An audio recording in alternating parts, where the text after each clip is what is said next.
Bienvenue sur votre chaîne préférée Akhbar el-Bled de Hassan Atlemsan. Algérie, à quoi joue Tebboune? Serait-il en train d'inventer une guerre contre le Maroc pour occuper et dominer l'armée? Quand on analyse profondément ce qui se passe en Algérie, on découvre une chose. Chengriha veut absolument une guerre contre le Maroc pour occuper le peuple et pour empêcher un Hirak, une nouvelle descente du peuple algérien dans la rue. Mais ce qu'on ne voit pas, c'est que peut-être Tebboune veut aller dans ce sens, une guerre contre le Maroc. Mais lui, il ne cherche pas à occuper le peuple, il veut absolument occuper l'armée pour dominer l'Algérie. On sait très bien que Tebboune aimerait bien dominer l'Algérie comme l'avait fait son prédécesseur Abdelaziz Bouteflika, sauf que Abdelaziz Bouteflika avait réussi à dominer l'armée en déclenchant des conflits entre les différents clans, chose que Tebboune n'est pas capable de faire, mais il serait capable avec ses folies et ses sorties hasardeuses de créer et d'inventer de toutes pièces une guerre qui plaira à Chengriha et l'occuperait, lui permettant à Tebboune de dominer sur le plan diplomatique, ce qui serait synonyme de domination en légitimité internationale. Mais ce que ne savent ni Chengriha ni Tebboune, c'est que la prochaine guerre que l'armée algérienne mènera ne sera pas contre le Maroc. C'est moi qui le dis. Mes amis, durant toutes mes études en sciences politiques et mon entourage m'ont toujours appelé le Baba Vanga en diplomatie, mais aussi en actualité internationale. J'ai toujours su prédire avec précision ce qui allait se passer. À chaque fois qu'il y avait un conflit, à chaque fois qu'il y avait un événement international, et je dirais à Tebboune et à Chengriha que la prochaine guerre qu'aura l'armée algérienne à mener ne sera pas contre le Maroc, mais elle sera dévastatrice de l'autre côté des frontières algériennes, exactement contre la Libye.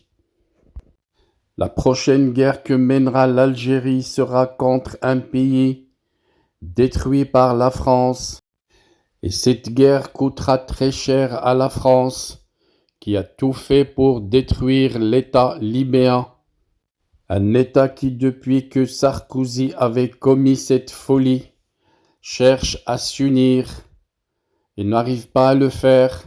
Il a tenté la diplomatie, il a tenté la politique, mais il ne reste qu'une guerre dévastatrice contre un voisin qui réussirait à unir les différentes factions libyennes.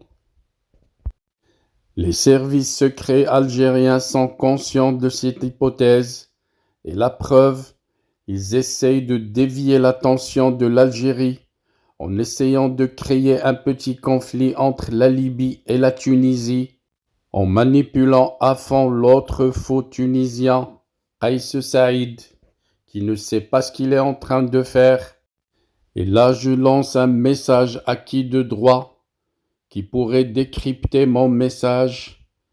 Cette guerre sera dévastatrice et coûtera très cher à la France, car ça sera une guerre qui va mener à l'éclatement de l'Algérie française, un pays que la France a créé de toutes pièces pour lui permettre de continuer à dominer l'Afrique du Nord, un pays auquel la France a annexé des territoires marocains, libyens et tunisiens pour élargir son champ d'action, pour puiser dans les richesses de l'Afrique du Nord en pétrole, en gaz et en métaux précieux. Une guerre qui va aboutir à l'éclatement de l'Algérie et la disparition de ce nom comme État.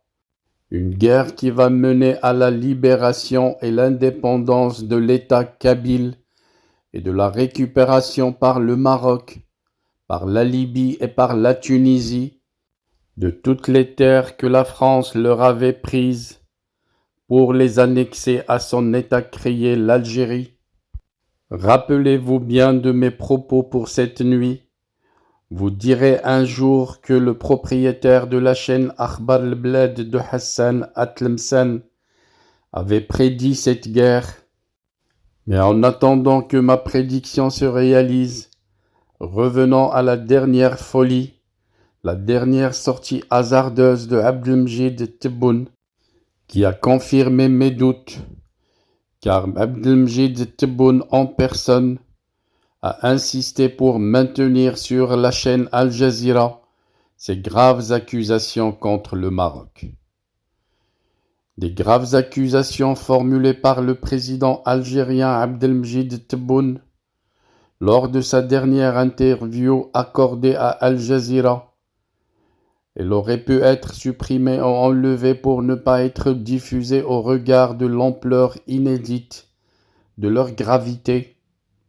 Mais la rédaction Al Jazeera depuis Doha, qui a essayé de coordonner avec la direction de la communication de la présidence algérienne les dernières retouches avec la diffusion finale de cette interview donnée par Abdelmjid Tebboune, a échoué.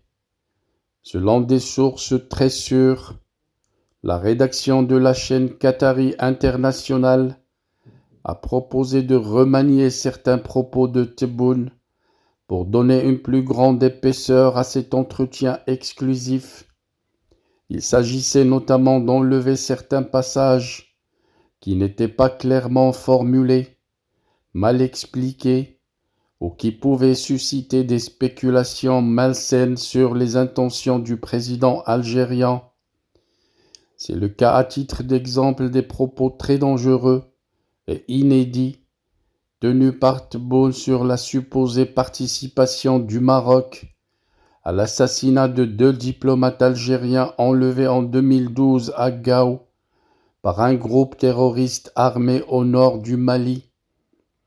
Cependant, il s'avère que c'est le président algérien qui est intervenu lui-même auprès de la direction de la chaîne qatari Al Jazeera pour exiger à ce que ses propos ne soient pas effacés ni remaniés dans le cadre d'un travail de montage de son interview.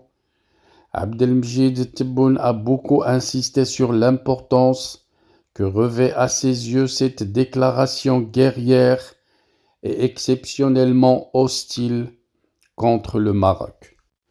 C'est vrai que Abdelmjid Tebboune n'a pas cité nommément le Maroc, mais il a fourni tous les détails précis dans sa description de ce voisin impliqué directement dans cette attaque terroriste.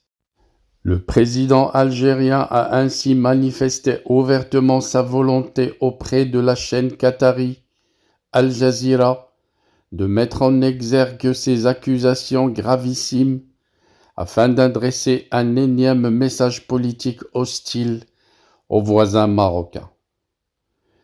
D'après les sources de Maghreb Intelligence, le média maghrébin, plusieurs conseillers de Tebboune n'ont pas approuvé cette agressivité verbale inédite pour une prise de parole présidentielle, mais Abdelmjid Tebboune a refusé d'écouter les conseils de ses collaborateurs et s'est entêté à vouloir conserver la version originale de son interview avec la chaîne qatari Al Jazeera pour décocher de nouvelles flèches contre le Maroc, donnant ainsi une nouvelle dimension à cette diabolisation continue de ce voisin considéré comme l'ennemi juré du régime algérien.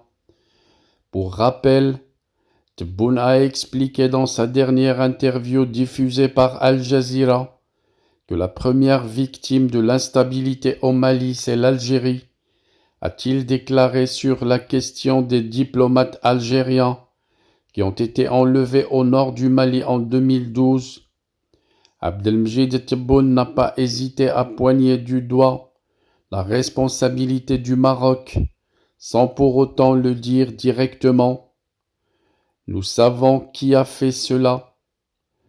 C'est un pays voisin, à travers une organisation terroriste fictive qu'il a créée au Mali, a-t-il déclaré.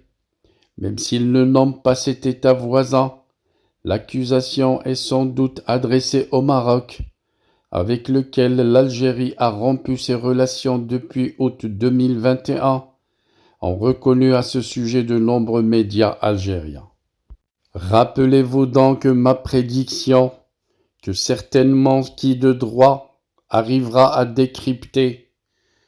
La prochaine guerre que l'Algérie mènera ne sera pas contre le Maroc, car le Maroc a choisi son avenir, développer et investir dans le pays. Il ne veut pas une guerre, il veut retrouver la sérénité. Et si l'Algérie cherche une guerre, elle a un voisin qui en voudra également pour chercher à unifier les différentes factions protagonistes de son peuple. Voilà donc, l'Algérie veut une guerre, la Libye en voudra également, et vous allez voir ce qui va se passer.